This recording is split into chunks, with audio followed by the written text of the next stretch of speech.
നമസ്കാരം, കൊട്ടാരക്കര മീഡിയയിലേക്ക് സ്വാഗതം. സംസ്ഥാനത്തെ ഈ വർഷത്തെ SSLC ഫലം മെയ് 9 വെള്ളിയാഴ്ച പ്രഖ്യാപിക്കും. വിദ്യാഭ്യാസ വകുപ്പ് മന്ത്രി വി ശിവൻകുട്ടിയാണ് ഇക്കാര്യം വ്യക്തമാക്കിയത്. നിലവിൽ ഉത്തരക്കടലാസുകൾ മൂല്യനിർണ്ണയം നടത്തി മാർക്ക് എൻട്രി നടപടികൾ പൂർത്തീകരിച്ചു. സംസ്ഥാനത്തൊട്ടാകെ 72 കേന്ദ്രീകൃത മൂല്യനിർണ്ണയ ക്യാമ്പുകളിലായി 2025 ഏപ്രിൽ 3 മുതൽ 26 വരെ 2 ഘട്ടങ്ങളിലായാണ് മൂല്യനിർണ്ണയം പൂർത്തിയാക്കിയത്. ഫലം പ്രഖ്യാപിക്കുന്നതിനാവശ്യമായ മുന്നൊരുക്ക പ്രവർത്തനങ്ങൾ നടന്നുവരികയാണെന്നും മന്ത്രി അറിയിച്ചു.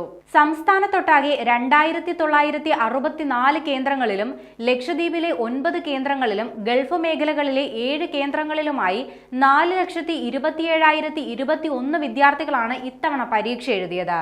അതിൽ 2,17,696 പേർ ആൺകുട്ടികളും 2,09,325 പേർ പെൺകുട്ടികളുമാണ്.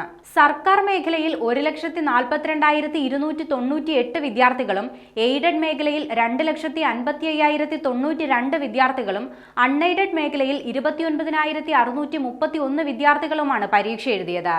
അതേസമയം 8ാം ക്ലാസ്സിൽ എല്ലാ വിഷയത്തിലും മിനിമം മാർക്ക് എന്നത് അടുത്ത അധ്യയന വർഷം മുതൽ കർശനമാക്കുമെന്നും മന്ത്രി അറിയിച്ചു.